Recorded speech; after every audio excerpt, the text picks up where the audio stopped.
Hi, everyone. Welcome to Indigeneity Conversations. I'm Alexis Bunton, co-host and also co-director of the Bioneers Indigeneity program, along with Cara Romero. Hi, everyone. Today we have part 2 of a wonderful conversation I had with Corrina Gould, a celebrated leader and activist of the First Peoples of the Bay Area from the Lisjan Ohlone tribe of Northern California. Born and raised in her ancestral homeland, Corrina is the mother of 3 and grandmother of 4. I talked with Corrina about the critical differences between federally recognized and non-federally recognized tribes. There are historical and contemporary inequities that those differences present when it comes to defending land rights, preserving culture, and having a sovereign nation-to-nation status with the federal government. I'm particularly delighted about this conversation between 2 California Native women. I'm an enrolled citizen of the Chemehuevi Indian tribe, a federally recognized tribe of Southern California. But like many tribes in California, the Confederated Villages of the Lisjan do not have federal recognition. Corrina is the co-founder and co-director of the Sogorea Land Trust, a Native American land conservancy in the heart of an urban epicenter. She also co-founded the grassroots organization Indian People Organizing for Change, which works to defend and preserve sacred Ohlone shell mounds formed over generations. She'll be talking today about the efforts to save those shell mounds from development. So now let's go to my conversation with Corrina Gould.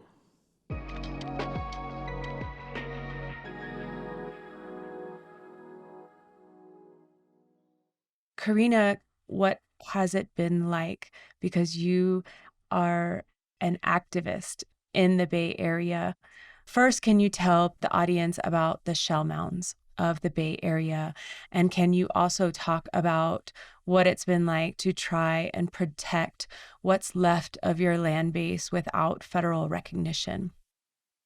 So shell mounds are our traditional burial sites, our ceremonial places, our villages. It's a part of a landscape.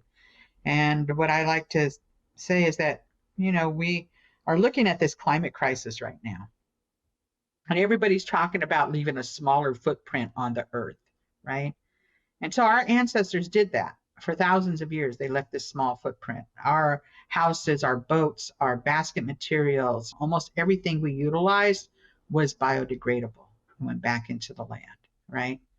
My ancestors left few things behind. There are mortars and pestles, our arrowheads, our shell beads, and our shell mounds.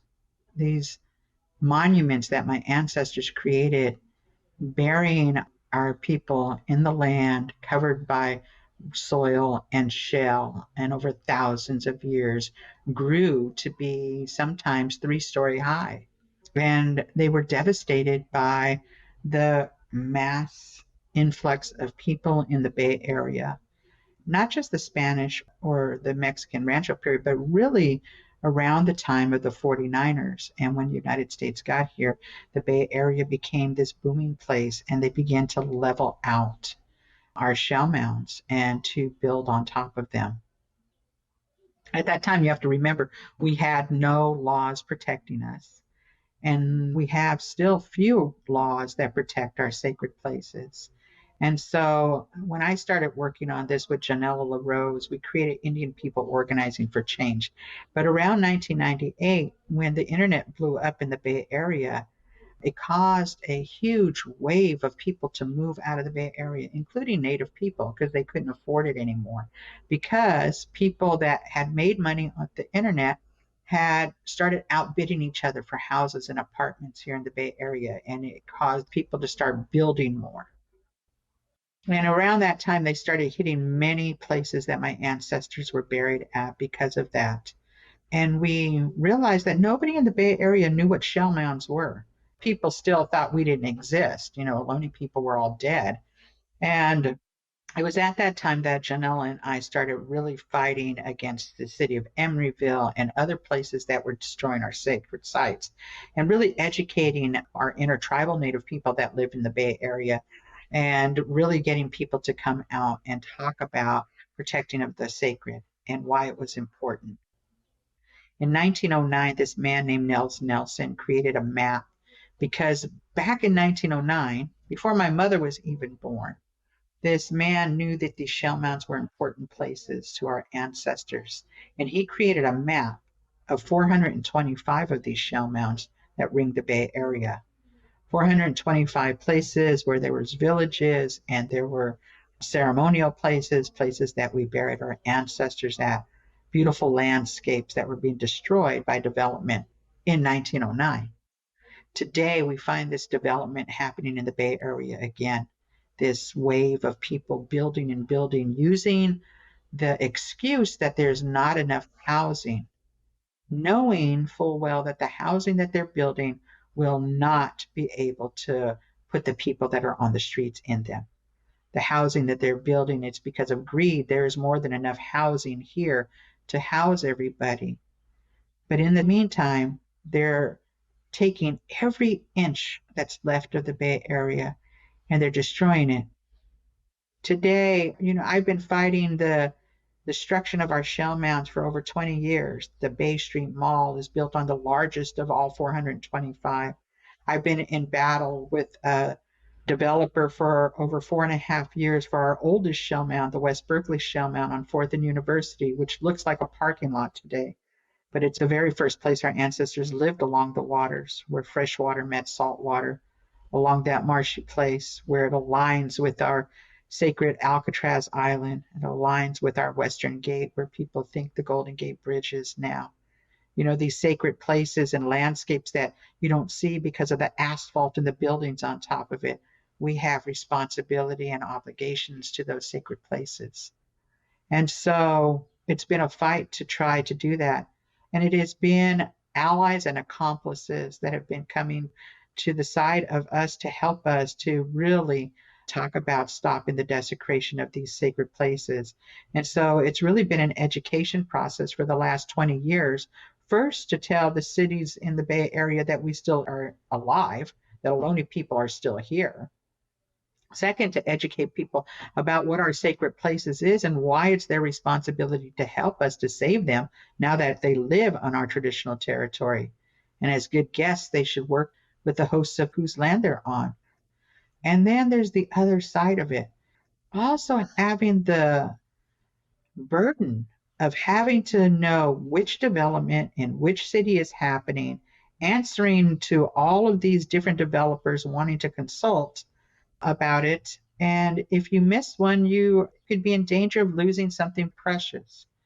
Prior to our tribe getting onto the Native American Heritage Commission list, there was a development that was approved. And so we didn't have anything to do with it until they found a body. And what happened to this grandma was that she was the first body that was found. And we thought that she was the only one that was going to be found. And today they're literally unearthing anywhere between 50 and 100 of my relatives in order for them to put a development on top of it. So it's not something that's in the past. It's continuing today, that we're dealing with this historical trauma that creates issues with our health, that creates problems with our people, that is devastating, not just to Ohlone people on this territory, but it should be devastating to everybody that now lives in our lands. That a native cemetery that is thousands of years old, older than the pyramids of Egypt, can be destroyed so that they could put something impermanent on top of it. I think that is the purpose of all of the erasure of our history in schools, our erasure of representation in the media, our dehumanization of California Native peoples. The lack of federal recognition is all to continue genocide, to continue the great taking of landscape. And one of the things that we talk about in the South is that people need to be reminded that no matter the amount of development or the amount of time that's passed since the sacred sites have been invigorated, that those places are not dead, that those places might be dormant, but they can be brought back to life. I would like to talk about the Sogorea Land Trust. Can you talk about the founding of the Sogorea Land Trust and what it is?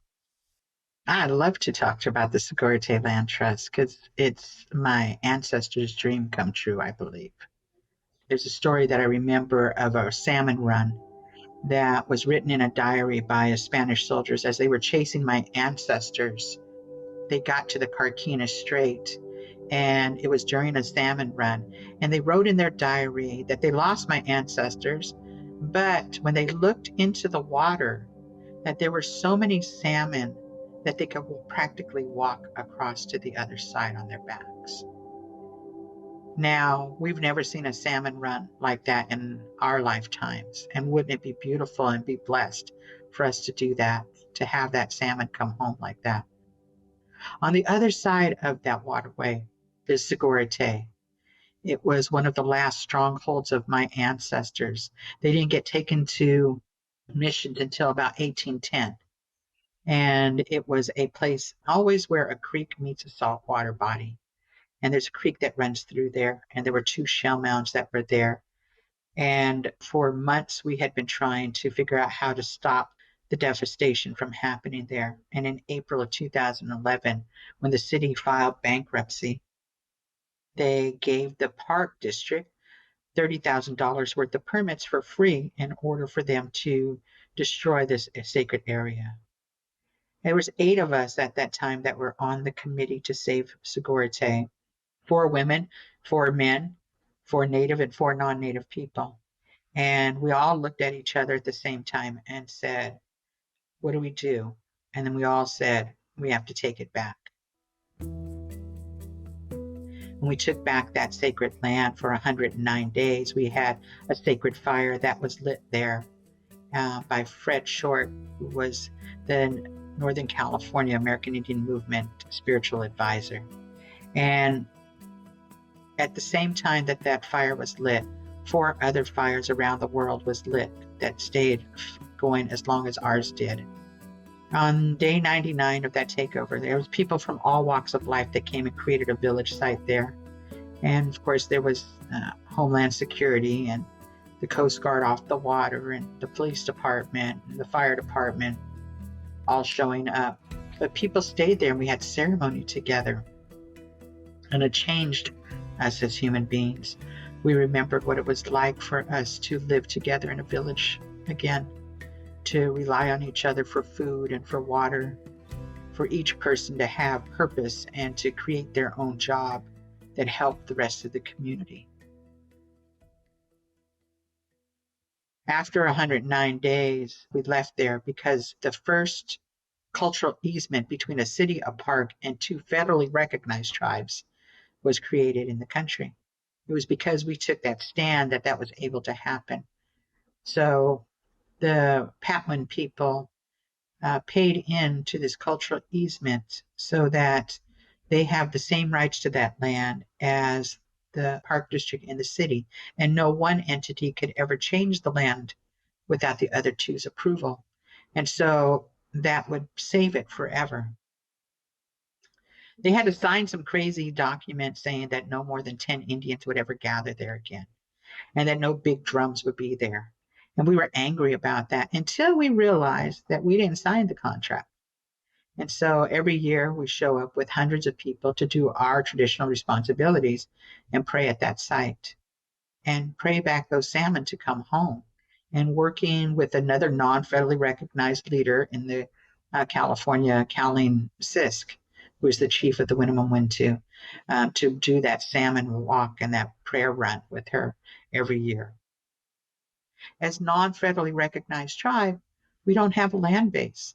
And so for years, we had been praying in front of the Hearst Museum, asking for those thousands of ancestral remains to come home. But what if they would come home? Where would they come home to? We have no place to put them back to rest. So this land trust was really about, how do we get them home so we could do that?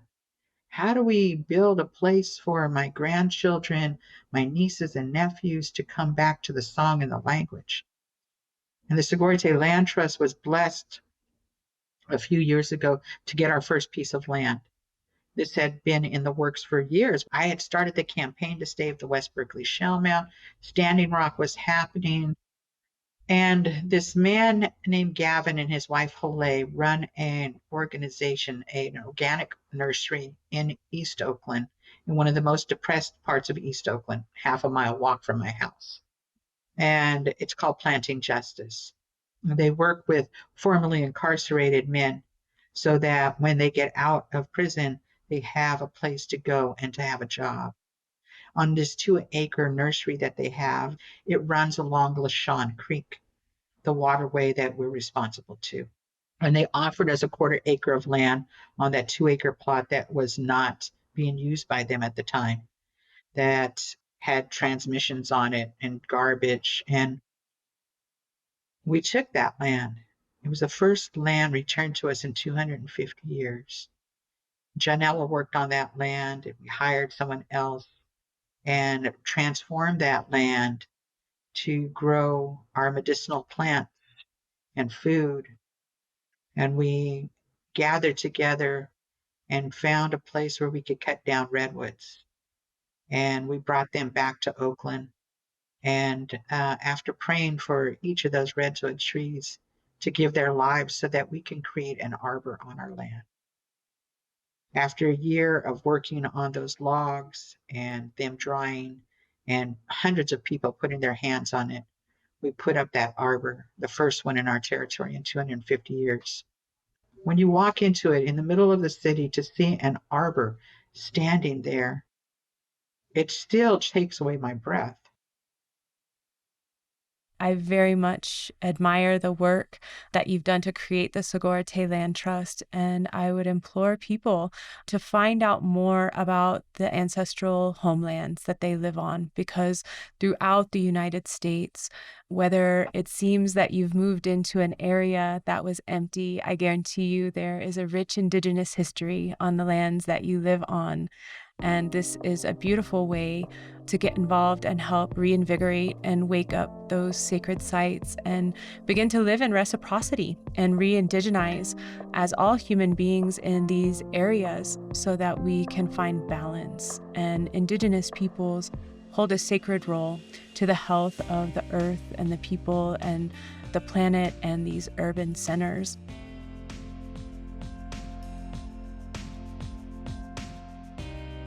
Protecting sacred sites and defending land rights is especially difficult when a tribe doesn't have sovereign nation-to-nation status with the U.S. federal government. So Corrina and I shifted our conversation to talk about the kinds of complications that lack of recognition creates. I started by backtracking a bit to my own tribe's federal recognition and how that changed the course of not only my tribe's history, but also our family history. So our tribe had a very vast land base that was then condensed into a small reservation that wasn't where the majority of our tribe was traditionally from. And then in addition to that, after the Great Depression, the United States government had what was called the Reformation Act, and they wanted to dam up all the rivers to create hydroelectric energy. So in addition to not having federal recognition and kind of trying to survive, the one condensed land base that we received was then flooded in the name of hydroelectric energy to create energy jobs for the United States. And it took my ancestors many years to reorganize, but not after another suffering. It was another great sadness. We lost our fertile valley. We lost an agricultural area, which to the Native Americans of that time, a recreational lake did not make sense. The settlers had taken everything that was important in the name of development. They flooded the agricultural plains. They flooded out the basket materials, so all the riparian belt, the cottonwoods and the willows that grew in the wetlands along the river, the feeding areas for all of the wild game, the rabbits, the deer, was all gone. And now our reservation was this chunk of salty mesa. basically out in the desert. So our tribe really didn't come back together to gain their federal recognition in the 1960s and 70s. There were some cousins that got together, like I'm sure was happening all over California, people trying to seek their federal recognition and have a land base. I think one of the other things that many people don't understand is this whole era, right, of relocation and termination. And we don't have to go into all of that here, but I think it's very important that there were 55 treaties for federal recognition that were not ratified in California.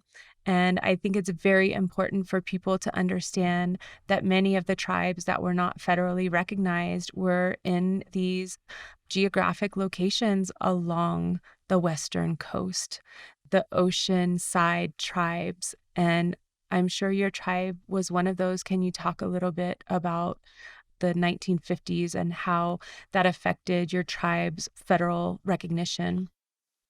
It kind of went before that, Kara, because we were affected by Dorrington, who was the head of the BIA in 1927. And in 1927, he was given an order by the United States government to provide the amount of money needed to purchase land for homeless Indians in the territories that he was in charge of. And he was an alcoholic, and he did not answer the correspondence coming from Washington, D.C. It was finally a telegram that was sent to him that told him that if he did not answer the correspondence, that he would be required to go to DC and answer them there. And he quickly penned a letter and said that for all intensive purposes, the Native people from our territory didn't exist anymore. And so there was no money needed to purchase land for the tribes in our territory. And so with that, we stopped having government to government relationships. We were never terminated as a tribe, but we stopped having communications with, the Bureau of Indian Affairs would not do anything for us anymore. It was during, I think it was later on, that some of my relatives, and they were always women that were doing this work, right, started doing this work of trying to get us on that Indian roll. And it really was around trying to have that recognition as tribal people. The roll number was about that. It was about really trying to prove we have these connections to our tribal lands. We have connections to our communities and our elders. There is maybe one tribe along the coast of California that is federally recognized. What happened? Why is it that these mission Indians are not recognized by the federal government? The Bay land is the most, in terms of Western ideology, it is the richest land in the country. And so why would they want to have Native people have access to that land? So being non-federally recognized has stopped us from having a land base. Not having federal recognition does not put us at the table with the federal government about infrastructure and about creating programs around education and medical. So we have been homeless in our own homelands since contact now. I think it's very important for the audience to understand is with federal recognition comes not only the government to government status, this nation to nation status, this idea of inherent sovereignty of the tribes, which provides protections for religious gathering, which provides land base, and which also provides environmental protections or is supposed to provide environmental protections for things like protecting sacred sites. Things like protecting sacred sites from development and resource extraction. And I hope for the audience, especially our audience members that live along the coast of California, that they can take away from this conversation both the importance of federal recognition and how tribes that are not federally recognized have been affected and how they can continue to help be protectors of those landscapes and to acknowledge the ancestral peoples of those homelands and continue helping them protect their sacred sites and reinvigorate those sacred sites. Because while they may not have federal recognition, they very much exist.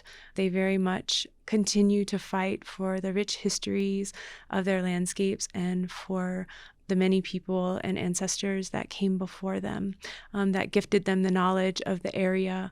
So I just implore the audience members that are there along the California coast to learn your true history of those urban epicenters of the California coast and continue learning how to become good allies to California Native peoples.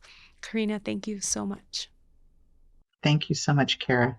I send a lot of love from our people to your people, my heart to your heart.